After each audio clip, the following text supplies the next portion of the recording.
الله الرحمن الرحيم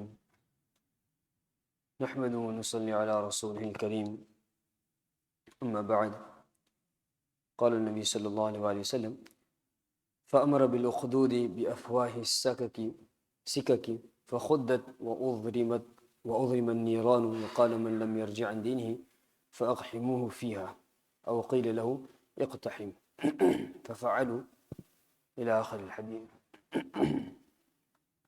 أو كما قال عليه الصلاة والسلام رب اشرح لي صدري ويسر لي أمري واحلل عقدة من لساني يفقهوا قولي رب زدني علما رب زدني علما رب يسر ولا تعسر وتمم الخير بك نستعين اللهم صل على محمد وعلى آل محمد وبارك وسلم اللهم صل على محمد عبدك ورسولك وصل على المؤمنين والمؤمنات والمسلمين والمسلمات رضينا بالله ربا وبالإسلام دينا وبمحمد صلى الله عليه وسلم نبيا ورسولا أمسينا على فطرة الإسلام وعلى كلمة الإخلاص وعلى دين نبينا محمد صلى الله عليه وسلم وعلى ملة أبينا إبراهيم حنيفا مسلما وما كان من المشركين. Continue the hadith of Suhaib radiallahu anhum about the young boy and his iman. So the last part we mentioned was that the king decided to kill this young child and the monk and his associate. He managed to use an axe to split into two the monk and also the associate and his close member. When he came to the child, he said to his people that take him to the top of the mountain, take him into the middle of the ocean and finish him off. On the way to that place, the child made dua to Allah subhanahu wa ta'ala that, "Oh Allah, be sufficient for myself on their behalf." So Allah subhanahu wa ta'ala's madad and help came and they were destroyed and the young lad returned back to the king. And the young lad gave the king a method of how he could kill and he could finish him off. And he said that, "Get an arrow, so hang me up and get an arrow, and when throwing this arrow, say Bismillahi Rabbil Ghulam, in the name of Allah, the Lord of this young child, of this ghulam." So this is what the king did. So he hung this young lad, Abdullah ibn Tamir, up. He got the arrow and saying Bismillahi Rabbil Ghulam, he shot towards the young lad and he died. Seeing this, the majma' and the people and the crowd that were present, they all spoke out and they all, accepted the iman, accepted iman on the Rabb and the Lord of this young child. They said, "Amanna bi Rabbil Ghulam, Amanna bi Rabbil Ghulam, Amanna bi Rabbil Ghulam." When the news reached the king saw this, he was frustrated, and again now he used his power again. So فَأَمَرَ بِالْأُخْدُودِ, the king commanded for trenches and ditches to be dug. And when these were dug, the fire was lit in them. And he commanded the people to be thrown in there. Before throwing them in there, say to them that, "Leave your religion. If you don't leave your religion, this is your destiny, this is your end. You're going to be thrown into this fire and be burnt alive." فَفَعَلُوا. So the people did this. They lit the fire and they threw people into this fire. حَتَّى جَاءَتْ امْرَأَةٌ وَمَعَهَا صَبِيٌّ لَهَا. Until a woman came, a mother came. In her arms, she had her baby, her child. Because of the child, she was hesitating to jump into this fire.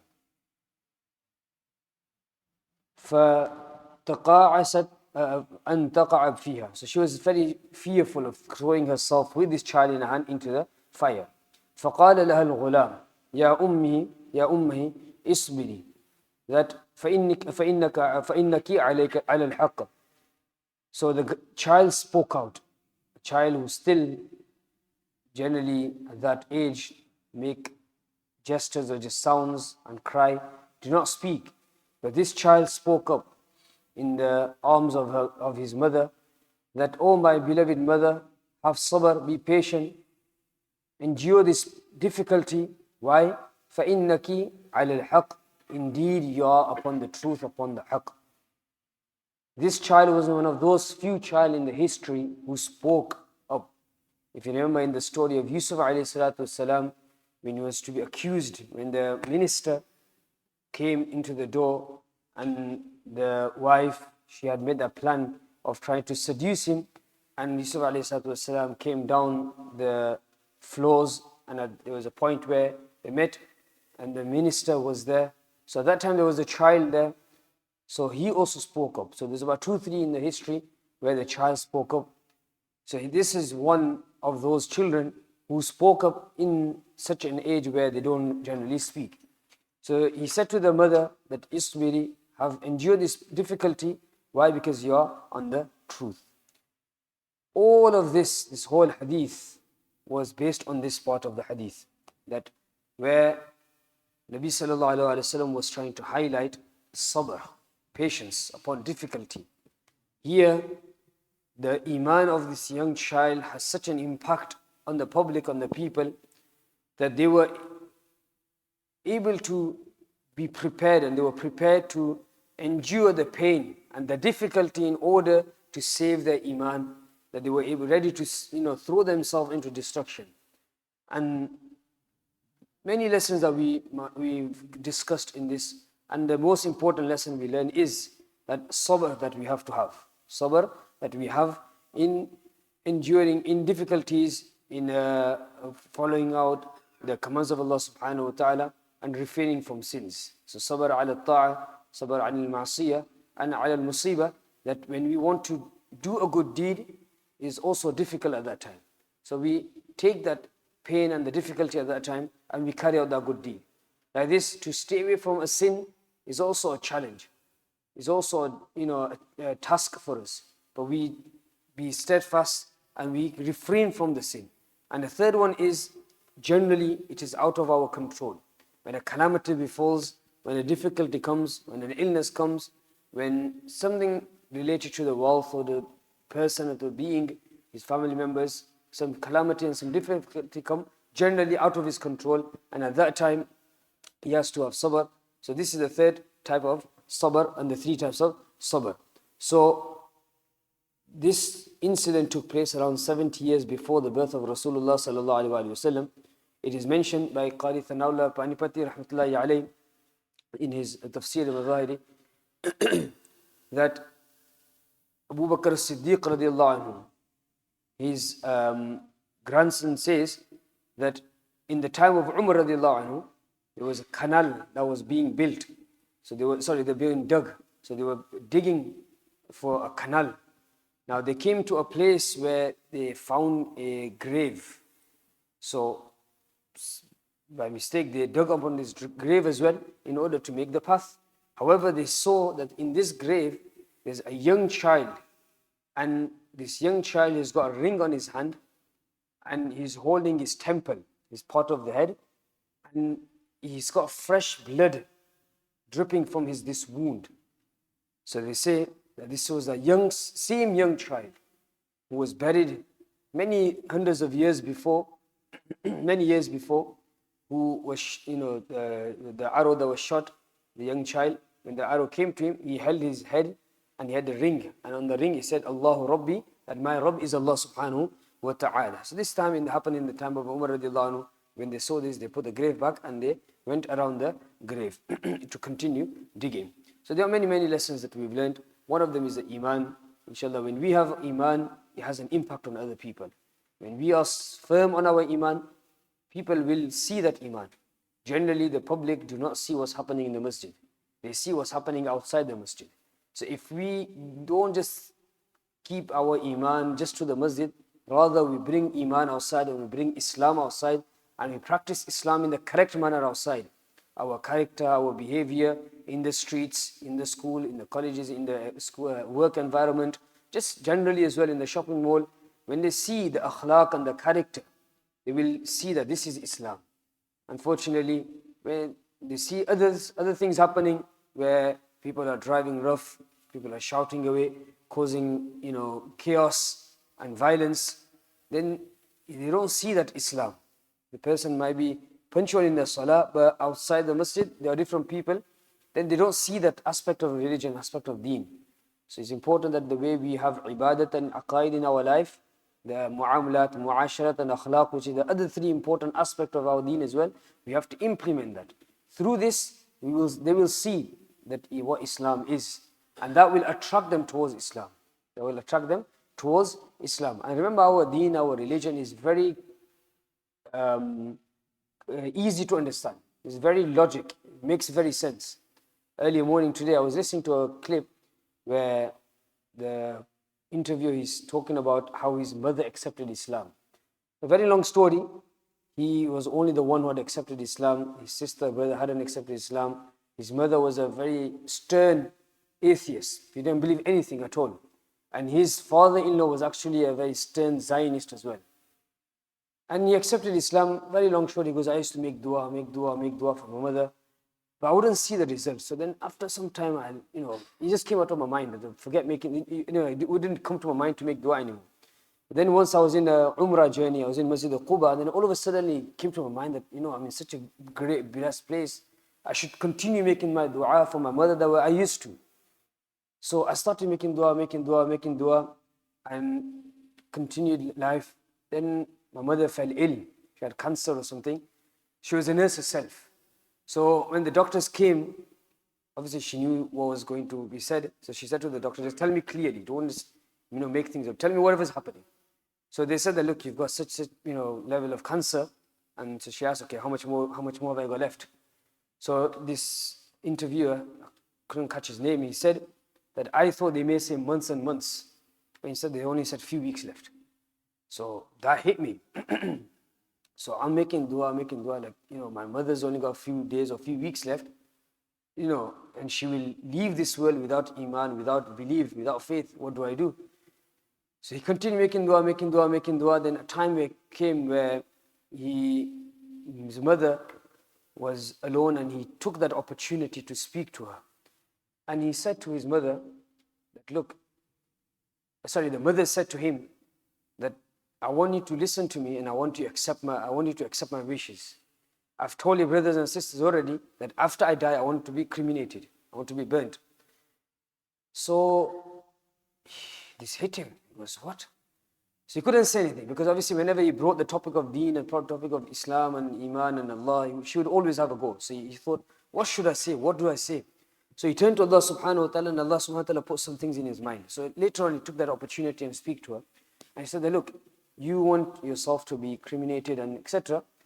Now think for a while that, look, after you die, some random people are going to come to the hospital. Random people are going to take you out of this hospital, out of this room. Random people are going to take you, remove your clothes. That time they adorn themselves with dresses and makeup and etc. So he said the random people are going to do these things to you. And she was very modest. Even though she didn't have Islam, she didn't have any deen at all, but she was very modest. So he said to her that, look, random people are going to do all of these things, remove your clothes and look at you and put your clothes on and put makeup on and etc. Would you want that or not? So she goes, what other option do you have? He said, won't you want your own daughters or your own son to lift you out of this room, take you to a place where they will bathe you and they will, adorn you and put clothes on? Nobody else will see you. Just your immediate family and near and dear ones will see. So she said, yeah, very good.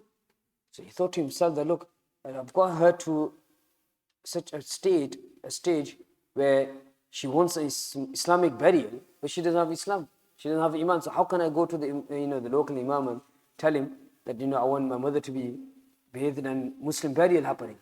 So he goes, I continued making dua. I didn't lose hope in the hope of Allah subhanahu wa ta'ala. Continued making dua.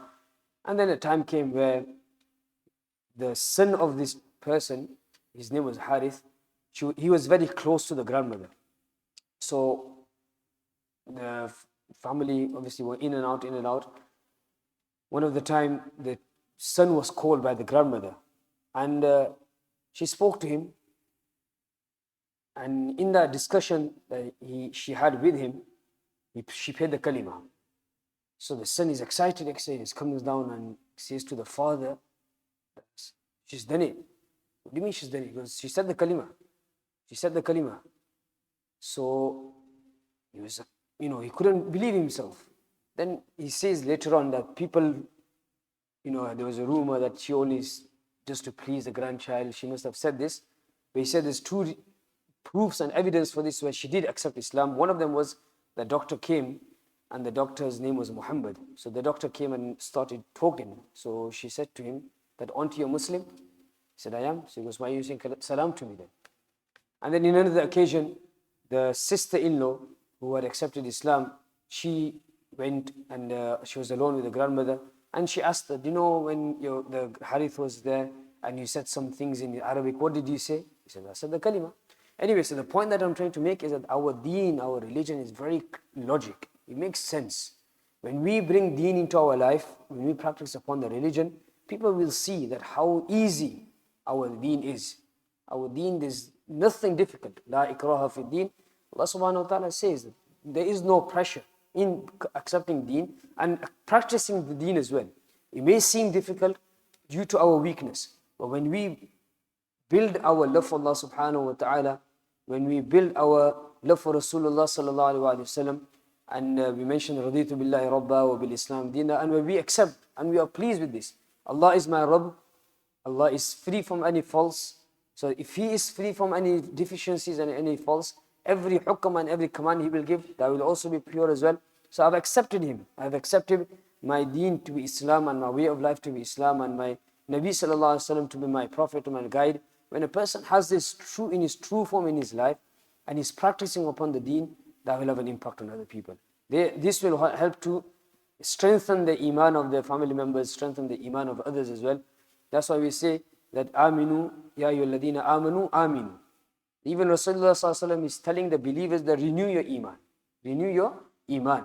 So renewing your iman means you pray the kalima la ilaha illallah, you do the tasbih and the dhikr of la ilaha illallah, and also at the same time check what sort of level of iman do we have, how much of the deen do I have in my life, how much of the sunnah of Rasulullah sallallahu alaihi wasallam I have in my life, and then we, after taking an account, we make some plan of that. Okay, these are the things which are missing. How can I bring them into my life? Alhamdulillah, I have these things, and I thank Allah subhanahu wa ta'ala for them. So these are the few important lessons that we learn. And one of the important lessons we learn, as we mentioned last week, is that compromising the deen. We don't compromise the practices of our religion for the sake of the worldly gain or for the worldly reasons. Any sort of practice.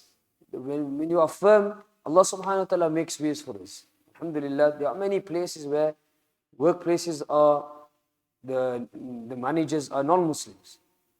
But with the fikr and the worry and the concern of the Muslim workers, they make space available for namaz, for example. They make times available for them to go Jumu'ah or to take their days off in the month of Ramadan or the Eid, etc. Alhamdulillah, through mehnat of many youngsters as well, there's many schools that have namaz facilities as well. So when we stay firm in our deen, when we don't compromise, Allah subhanahu wa ta'ala, He will make ways possible for us as well. And inshallah, we will see that evil is being removed and goodness is coming into our own life. Coming into our life and also in the society as well. We ask Allah subhanahu wa ta'ala to give us the correct understanding of this hadith and give us the correct form of sabr as well. And also make us one of those who have deen completely in their life. Yes, at the same time, we will go through difficulty, but remember, that difficulty will also be a means of peace in our hearts. For example, a person who enjoys chili burger, chili sauce or something. By looking at him, we see that this guy is torturing himself. But only he understands the maza and the taste of that chili. Other person who's unlucky, he won't understand it. So like this, when we have deen in our life, we will go through, we will be tested. Rasulullah sallallahu alaihi wasallam, he says that ayyun nas yashaddu balan, where the Sahabi came and asked that who's the most person who's going to be most tested the most. Rasulullah sallallahu alaihi wasallam said the Anbiya, the prophets, they are the tested the most. And then those who are closer to them, those who practice upon the deen, they will be tested the most. They will be tested the most. But remember, their challenge and their test is such that that will remove their shortcomings in this world. They will remove their shortcomings in the world. And the hadith said, حَتَّى يَمْشِي عَلَى الْأَرْضِ مَا لَا ذَنْبٌ, that they will walk on the earth in such a way that there's no sins in that record. Why? Because of the difficulty that they went through, all the sins and the shortcomings and the mistakes, all of them will be wiped away, and they will walk on the earth pure and clean, free from any shortcomings, any faults. So taklif and the challenges will come, but we have to have the correct form of sabr. We ask Allah subhanahu wa ta'ala to accept our gathering, and we ask Allah subhanahu wa ta'ala to give us the ability to practice upon what has been heard and what has been mentioned. And Allah subhanahu wa ta'ala ease the matters of the Muslim, especially in the Palestine. Have mercy upon them, open the doors of your mercy, and also remove the difficulty they are in and protect Haramain Sharifain, Masjid al-Haram Makkah, Masjid al-Nabi sallallahu alaihi wasallam in Medina, and also Masjid al-Aqsa, and take us to Masjid al-Aqsa and both Haramain again and again. اللهم آمين. سبحان الله بحمده سبحانك اللهم وبحمدك نشهد أن لا إله إلا أنت نستغفرك ونتوب إليك. سبحان ربك رب العزة ما يصفون والسلام على المرسلين والحمد لله رب العالمين برحمتك يا أرحم الراحمين.